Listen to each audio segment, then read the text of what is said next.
ఒక పీకే అయిపోయాడు, ఇప్పుడు ఇంకొక పీకే వచ్చి ఏం చేస్తారని జోగి రమేష్ మాట్లాడడాన్ని ఏ రకంగా చూడొచ్చు అంటారు? ఒకటి, వైఎస్ఆర్సీపీ నాయకులకి ఓటమి తాలూకా భయం పట్టుకుంది. ఏంటంటే వీళ్ళు ఓడిపోబోతున్నారు. ఎలా ఓడిపోబోతున్నారంటే చరిత్రలో ఏ రాజకీయ పార్టీ ఓడిపోని విధంగా ఈ వైఎస్ఆర్సీపీ ఓడిపోబోతుంది. అది చూసి వీళ్ళకి భయం పుట్టుకునింది. ఏంట్రా పీకే మాట్లాడుతున్నారు, ఇంకొకరు మాట్లాడుతున్నారు, మనం ఓడిపోబోతూ ఉన్నామని ఆ ఫ్రస్ట్రేషన్లో బయటకు వచ్చి ఏది పడితే అది మాట్లాడతారు. జనాలు కనీసం వీళ్ళని నవ్వుతున్నారని కూడా లేకుండా ఈరోజు ఈ విధంగా దిగజారుడు మాటలు మాట్లాడుతున్నారు ఈ వైఎస్ఆర్సీపీ నాయకులు. ప్రశాంత్ కిషోర్కి ఆంధ్రలో టీం ఉందా, అతను సర్వేలు ఎప్పుడు చేశాడని కూడా క్వశ్చన్ చేయడం జరిగింది. ఇప్పుడు సర్వే చేసేవాళ్ళు నేను ఈ సర్వే చేస్తా ఆ సర్వే చేస్తా అని చెప్పి సర్వేలు చేయరు. వాళ్ళేదో వాళ్ళ పనిగా సర్వేలు చేసుకుంటారు. వచ్చినప్పుడు ఈ విధంగా మేము ఇక్కడిక్కడ సర్వే చేసుకున్నాం, ఇన్ని శాంపుల్స్ తీసుకున్నాం అని చెప్తారు. ఈరోజు వాళ్ళకి భయం పుట్టుకునింది, వైఎస్ఆర్సీపీ నాయకులకి భయం. ఏంటంటే జగన్మోహన్ రెడ్డికి భయం. ఏంటంటే ఎమ్మెల్యే క్యాండిడేట్లు లేరు, ఎంపీ క్యాండిడేట్లు లేరు. ఇక్కడ వాళ్ళని అక్కడికి, అక్కడ వాళ్ళని ఇక్కడికి షఫుల్ చేసుకుంటూ ఉన్నాడు. ఇప్పుడు కొన్ని నియోజకవర్గాల్లో ఏంటంటే అభ్యర్థులను మారుస్తూ కన్ఫ్యూజన్లో పెడుతున్నారు. రేపు ఎన్నికలప్పుడు ఎవరు పోటీ చేస్తారనేది కూడా తెలియదు. ఈయనేమో వైనాట్ 175 అన్నాడు. ఆడు చూస్తే 175 నియోజకవర్గాల్లో కనీసం 100 నియోజకవర్గాలకు ఎమ్మెల్యే క్యాండిడేట్లు లేరు. 25/25 పార్లమెంట్ కొడతా అన్నాడు. ఈరోజు 12 స్థానాలకు పార్లమెంట్ అభ్యర్థులు లేరు కనుక ఈరోజు ఒక జిల్లా నుంచి ఇంకొక జిల్లాకు తీసుకొని వస్తున్నారు. ఈ విధంగా కొన్ని ఎగ్జాంపుల్స్ ఏంటంటే ఈరోజు నెల్లూరుకు వచ్చి ఎక్కడి నుంచో విజయసాయిరెడ్డి గారిని, నరసారావుపేటకు వచ్చి ఎక్కడో నెల్లూరులో ఉన్న అనిల్ని తీసుకొని వచ్చి అక్కడేశారు. అదేవిధంగా చిత్తూరు పార్లమెంట్కి సంబంధించి చంద్రగిరికి సంబంధించిన చెవిరెడ్డి భాస్కర్ రెడ్డిని తీసుకొని ఒంగోలులో వేశాడు. నిజంగా వీళ్ళకి అభ్యర్థులు ఉంటే ఏ పార్లమెంట్కి వాళ్ళని నిలబెట్టుకోవచ్చు కదా.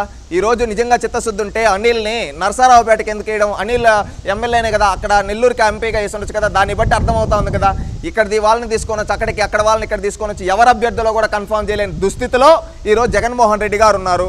దేశంలోనే అత్యంత ప్రాచుర్యం పొందిన వ్యవస్థగా వాలంటీర్ వ్యవస్థను చెప్పడం జరిగింది. దాని హెడ్ ఆఫీస్ ఏమో హైదరాబాద్లో ఉంది. మరి వీరేమో ఆంధ్రప్రదేశ్లో ఏముందని అడుగుతున్నారు కదా ఐపాక్ సంస్థ గురించి.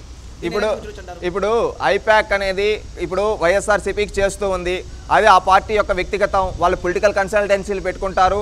ఆ పొలిటికల్ కన్సల్టెన్సీ వాళ్ళ కోట్లు కుమ్మరించుకుంటారు, వాళ్ళ అవినీతి డబ్బును వేసుకుంటారు.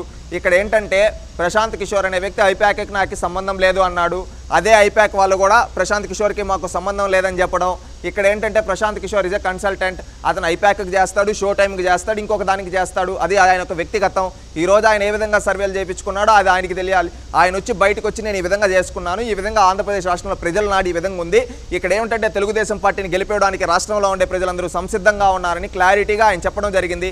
ఇది చూసి వైఎస్ఆర్సీపీ నాయకులకి చెమటలు పట్టిపోతున్నాయి, భయం పుట్టుకుంది. ఎందుకంటే 2019 ఎన్నికల్లో వైఎస్ఆర్సీపీ విజయంలో ప్రధాన కీలక పాత్ర పోషించిన వ్యక్తి ప్రశాంత్ కిషోర్. అలాంటి ప్రశాంత్ కిషోర్ ఈరోజు బయటకు వచ్చి వైఎస్ఆర్సీపీ ఓడిపోబోతుంది అని చెప్తే వీళ్ళకి నిద్ర పట్టడం లేదు, భయం పుట్టుకునేసింది.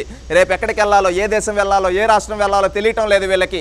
ఎందుకంటే ఓడిపోబోతున్నాం, ఎమ్మెల్యేగా మనం ఖర్చు పెట్టాలా, ఖర్చు పెట్టకూడదా, మనం ఓడిపోయే సీట్లకి ఎందుకు డబ్బులు వేస్ట్ చేసుకోవడం, ఈ డబ్బులతో మనం ఎక్కడికైనా ఎస్కేప్ అయిపోయినా బాగుంటుంది అనే ఉద్దేశంతో ఈ వైఎస్ఆర్సీపీ నాయకులు ఉన్నారు.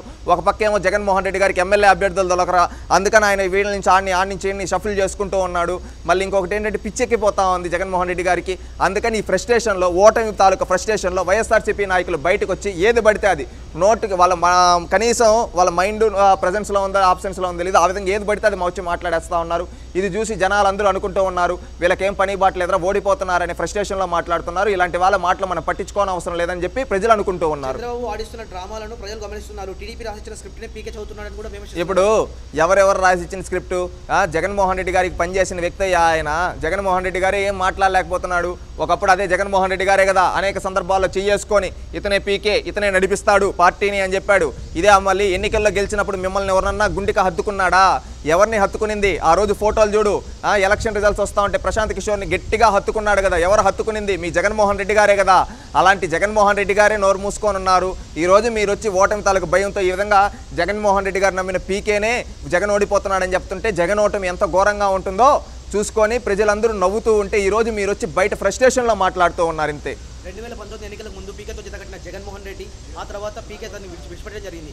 అంతకుముందు రామవనం, జగనన్న వదిలిన రామవనం చెప్పిన షర్మిల ఆ పార్టీని వీడడం జరిగింది. ఇప్పుడు రానున్న ఎన్నికల్లో ఈ ఎఫెక్ట్ ఎంతమైనా కనిపిస్తుంది అంటారు? ఒకటి, జగన్మోహన్ రెడ్డి గారి నిజ స్వరూపం ఈరోజు బయటపడడం జరిగింది. జగన్మోహన్ రెడ్డి గారు ప్రజలనే కాదు వాళ్ళని నమ్ముకున్న వ్యక్తులను కూడా ఏ విధంగా మోసం చేస్తాడో, కుటుంబ సభ్యులనైనా వాడుకొని ఎలా వదిలేస్తాడో ఇది 2019 ఎన్నికల తర్వాత తెలిసింది. ఆ విధంగానే షర్మిల గారు తెలుసుకోవడం జరిగింది. అదేవిధంగా షర్మిల గారితో పాటు ప్రశాంత్ కిషోర్ కూడా తెలుసుకోవడం జరిగింది. ఈతను ఇంత నీచుడా, ఇంత కిరాతకుడా, సొంత కుటుంబ సభ్యులనే చంపించి రాజకీయం చేసే అంత నీచుడా, సొంత ఇంట్లో ఆడబిడ్డలనే వ్యక్తిగతంగా టార్గెట్ చేసే అంత నీచుడా, ఇలాంటి నీచుడు మనకు అవసరం లేదని ఈరోజు ఎవరైతే ఉన్నారో జగన్మోహన్ రెడ్డి గారితో ఒకప్పుడు ఉన్న వ్యక్తులు తెలుసుకొని ఈరోజు బయటకు వచ్చి వాళ్ళ బాధను వ్యక్తం చేస్తూ ఉంటే జగన్మోహన్ రెడ్డి నిజ స్వరూపం ప్రజలకు తెలిసిపోతూ ఉంది. ప్రజలందరూ రియలైజ్ అవుతూ ఉన్నారు. ఇది చూసి వైఎస్ఆర్సీపీ నాయకులు జగన్మోహన్ రెడ్డి గారు ఇచ్చిన స్క్రిప్ట్ను వచ్చి బయట చదువుతూ ఉన్నారు.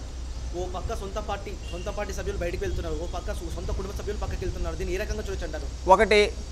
ఒక వ్యక్తి వాడుకొని వదిలేస్తే అతని ద్వారా ఎవరైతే బాధింపబడ్డారో ఆ బాధితులంతా ఒకసారి బయటకు వచ్చి వాళ్ళ బాధను వ్యక్తం చేస్తున్నారు. ఒక వ్యక్తికి మేము ముందు సహాయం చేశాం, అతను మమ్మల్ని వాడుకొని వదిలేశాడు, అతని నిజస్వరూపం తెలిసింది నేడు, ఎందుకనే మేము ప్రజలందరికీ చెప్పి ప్రజలందరినీ ఆ రాక్షసుల నుంచి కాపాడాలనుకుంటున్నాం, మేము చేసిన పాపానికి ప్రాయశ్చిత్తం పొందాలనుకుంటున్నాం, అందుకని ఇతనికి వ్యతిరేకంగా పోరాడి ప్రజలకు న్యాయం చేసి ప్రజలకు అందరికీ న్యాయం చేకూరేలా మేము పోరాడతాం, ఆ జగన్మోహన్ రెడ్డిని గద్దె దించుతామని అనుకుంటూ ఉన్నారు. జగనన్న పాలనను ఆశీర్వదించేందుకు ప్రజలు సిద్ధంగా ఉన్నారు. వై నాట్ 175 అనే నినాదంతో ముందుకెళ్తామని జోగి రమేష్ చెప్పడానికి ఒకటి వై నాట్ 175 అనే అంత సిచ్యువేషన్ జగన్మోహన్ రెడ్డి గారికి లేదు. ఎందుకంటే 75 కాన్స్టిట్యున్సీకే ఎమ్మెల్యే క్యాండిడేట్లు లేరా అంటే మళ్ళీ వై నాట్ 175 ఎక్కడి నుంచి వస్తుంది? మీ జగన్మోహన్ రెడ్డి ఎక్కడి నుంచి పోటీ చేస్తాడో తెలియదు. ఈరోజు అభ్యర్థులు లేక సతమతమవుతూ ఉన్నారు. తెలుగుదేశం పార్టీ వాళ్ళేమో 100 సీట్లు అనౌన్స్ చేసి వాళ్ళు ప్రచారంలో దూసుకుపోతూ ఉంటే మీకు అభ్యర్థులు లేక ఈరోజు బాధపడుతూ ఉన్నారు. అందుకని ఈరోజు ప్రజలందరూ గ్రహిస్తూ ఉన్నారు. ఒకటేంటంటే తెలిసి జగన్మోహన్ రెడ్డిని తగిన రోజు తగిన విధంగా బుద్ధి చెబుదాం, ఇతని వల్ల మనం నష్టపోయామని రాష్ట్ర ప్రజలందరూ ఈరోజు సంసిద్ధంగా ఉన్నారు.